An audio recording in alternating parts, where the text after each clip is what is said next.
IDFC first bank ने अपने नतीजे घोषित किए। दूसरे छमाही में शानदार नतीजे कंपनी की तरफ से देखने को मिले हैं। नतीजों पर बैंक के एमडी और सीईओ वी वैद्यनाथन से हमारे सहयोगी अजय शर्मा ने खास बातचीत की। आइए आपको सुनवा देते हैं।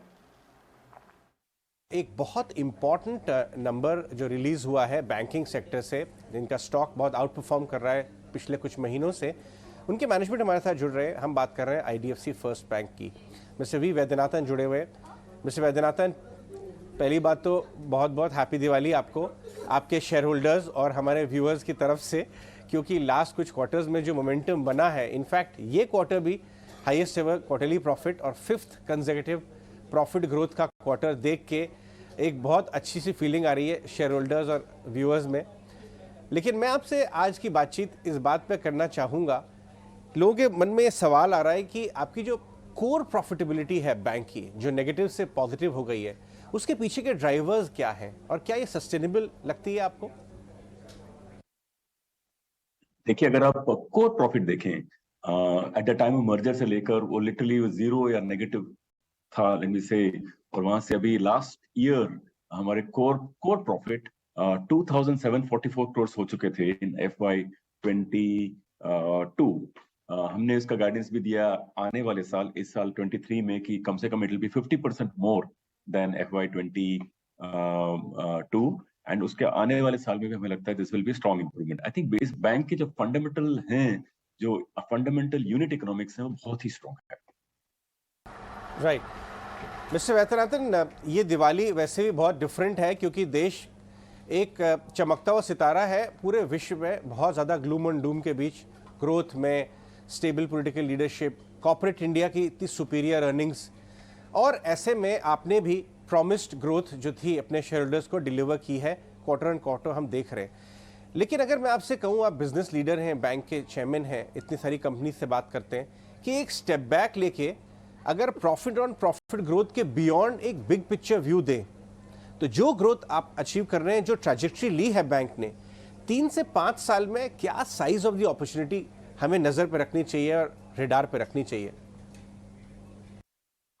आपने एक्चुअली अच्छा सवाल पूछा।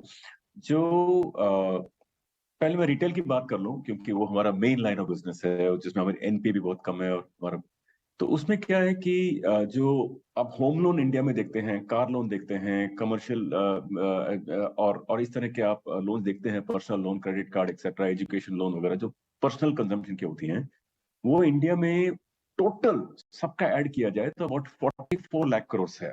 44 लाख करोड़।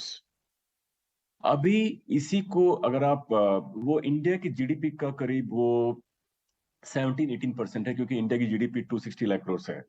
इसको अगर आप 2030 में प्रोजेक्ट करके देखें, तो ये 44 लाख करोड़ करीब 1.5 करीब 3 टाइम्स बढ़ जाएगा।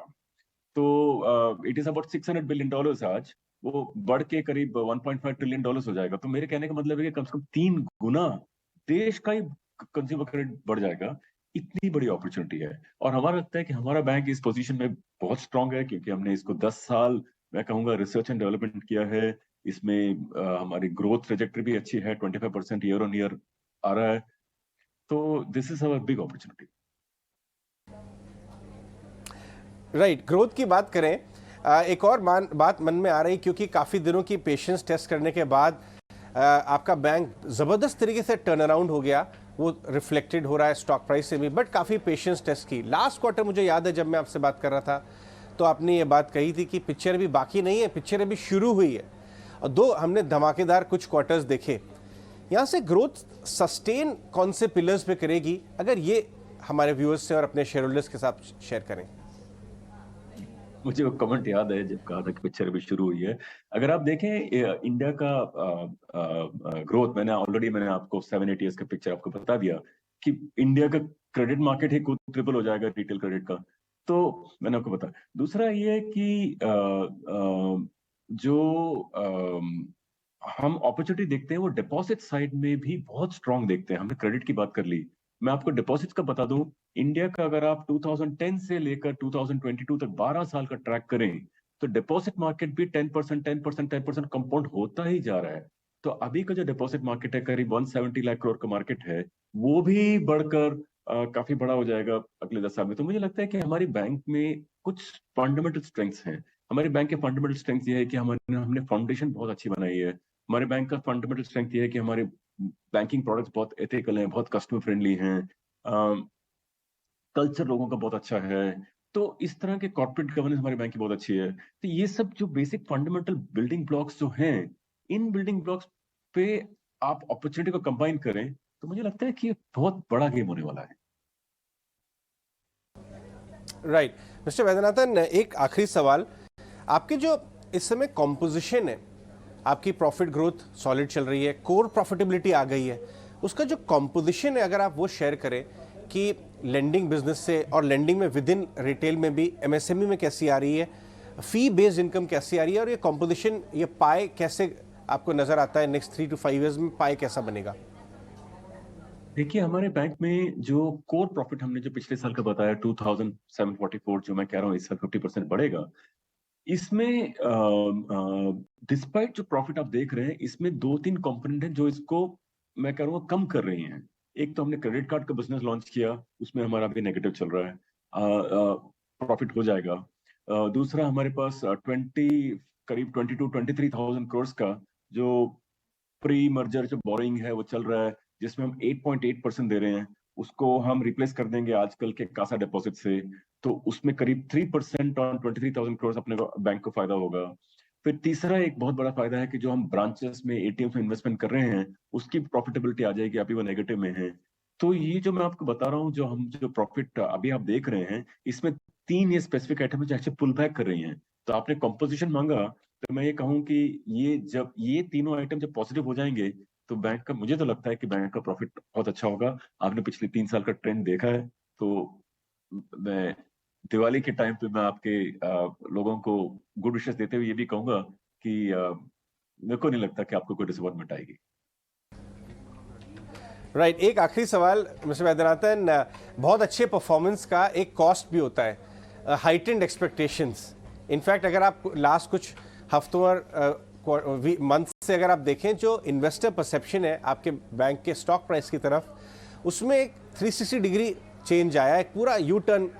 तो उसमें क्या एलिवेटेड एक्सपेक्टेशंस हो गई हैं, चाहे वो परफॉर्मेंस पैरामीटर्स की हों। मैं स्टॉक प्राइस पे आपसे व्यू नहीं मांगूंगा, लेकिन मैं एक ये जानना चाहूँगा कितने कॉन्फिडेंस से आप ये कह सकते हैं अपनी परफॉर्मेंस को देखते हुए कि आप इन एक्सपेक्टेशन को पूरा कर पाएंगे? क्या ये इन टैंडम मूव कर रहे हैं आपके ऑपरेटिंग पैरामीटर्स बदलते के साथ, या आपको लगता है कुछ ज़्यादा एक्सपेक्टेशंस अब बाजार ने बना लिए हैं आपके परफॉर्मेंस से? नहीं, मैं स्टॉक प्राइस के बारे में कभी बात नहीं करता, लेकिन मैं ये कहूंगा कि जो बैंक ऑन द कोर है बहुत ही अच्छा कर रहा है। ये आप में कोई आप मेरी ना सुनिए, हमारे ब्रांचेस विजिट कर लीजिए, हमसे अकाउंट खोल के देख लीजिए, बैंक से कोई लोन लेके देख लीजिए, हमारे एम्प्लॉय से ग्रास रूट लेवल बात कर लीजिए। आपको ये खबर जो है कि द फीलिंग, जो इंटरनल फीलिंग द बैंक है, वो बहुत बहुत पॉजिटिव आपको नजर आएगी। जो स्टॉक मार्केट है वो रिफ्लेक्ट करेगा। आप ये इतना देख लीजिए कि बैंक ने तो प्रैक्टिकली आईडीएफसी बैंक भी बहुत ही अच्छा बैंक था, कैपिटल फर्स्ट का परफॉर्मेंस बहुत अच्छा था। 10 साल से बैंक का ग्रोथ आ रहा है 25-30% पे। मैं 25-30 का प्रॉमिस भी नहीं करता, मैं कहता हूँ 20-25 बोलता हूँ। इतना तो आपको एक्सपेक्ट करना चाहिए, और बैंक बहुत, मुझे हिसाब से बैंक अच्छा कर रहा है। एक्सीलेंस मिस्टर वैद्यनाथन, बहुत बहुत शुक्रिया आज ईटी न्यूज़ स्वदेश पे हमसे बात करने के लिए। Thank you. राइट